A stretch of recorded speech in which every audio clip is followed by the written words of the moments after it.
मैं ईश्वर का पता जानता हूँ। इमोशनल हिंदी कहानी। दोस्तों, कहानियों सुनने से पहले अगर आप हमारे चैनल पर नए हैं तो हमारे चैनल को लाइक सब्सक्राइब करके बेल आइकन प्रेस करके ऑल कर दीजिए, ताकि जब भी हम ऐसी अच्छी अच्छी कहानियाँ सेंड करें तो आप तक हमारे कहानियों की नोटिफिकेशन मिल सके। धन्यवाद। तो चलो कहानी को स्टार्ट करते हैं। मैं ईश्वर का पता जानता हूँ। इमोशनल हिंदी कहानी।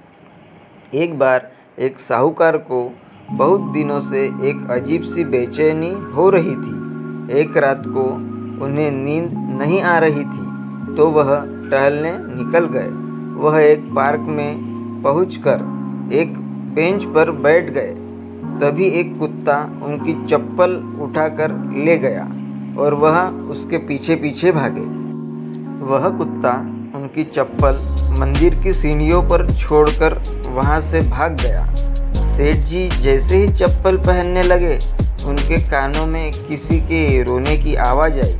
मंदिर के कपाट बंद थे और एक व्यक्ति मंदिर की सीढ़ियों पर बैठकर ईश्वर से प्रार्थना कर रहा था कि प्रभु, इस अजनबी शहर में मेरा आपके सिवाय कोई आसरा नहीं है। मेरी पत्नी अस्पताल में दाखिल है और मुझे उसके इलाज के लिए पैसों की ज़रूरत है।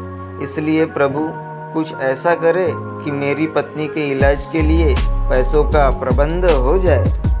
मेरी पत्नी अस्पताल में दाखिल है और मुझे उसके इलाज के लिए पैसों की ज़रूरत है। इसलिए प्रभु, कुछ ऐसा करे कि मेरी पत्नी के इलाज के लिए पैसों का प्रबंध हो जाए। सेठ जी समझ गए कि ईश्वर ने मुझे यहाँ इस व्यक्ति की मदद के लिए भेजा है।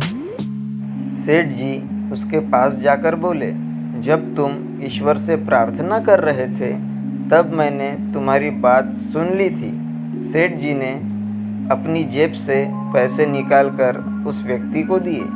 सेठ जी ने अपना कार्ड निकाल कर देते हुए कहा कि तुमको किसी भी चीज़ की ज़रूरत हो तो मेरे पास आ जाना। वह व्यक्ति कहने लगा कि मुझे आपके कार्ड की कोई ज़रूरत नहीं है, क्योंकि मैं पता जानता हूँ। सेठ जी विस्मित होकर बोले, क्या हम पहले मिल चुके हैं?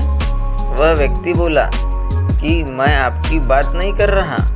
सेठ ने पूछा, फिर तुम किसके पते की बात कर रहे हो? वह व्यक्ति बोला कि मैं उसका पता जानता हूँ जिसने इस अजनबी शहर में मेरी मदद के लिए आपको भेजा। मुझे अपने ईश्वर पर अटूट विश्वास है। यह पहला मौका नहीं है, ऐसा बहुत बार होता है। जब भी मुझे कुछ चाहिए होता है मैं उसकी शरण में चला जाता हूँ। वह अविश्वसनीय रूप से हर बार किसी न किसी तरह मेरे कार्य संपूर्ण कर देता है। उसका ईश्वर के प्रति अटूट विश्वास देखकर सेठ जी की आंखों में आंसू आ गए। दोस्तों, कहानी यहीं पे समाप्त होती है और कहानी कैसी लगी तो हमें कमेंट बॉक्स में ज़रूर बताएं और हमारे चैनल को लाइक सब्सक्राइब करके बेल आइकन प्रेस करके ऑल कर दीजिए, ताकि जब भी हम ऐसी अच्छी अच्छी कहानियाँ सेंड करें तो आप तक हमारे कहानियों की नोटिफिकेशन मिलती रहे। और आशा करता हूँ कि आप सब्सक्राइब ज़रूर करोगे। धन्यवाद। तो मिलते हैं नेक्स्ट कहानी में।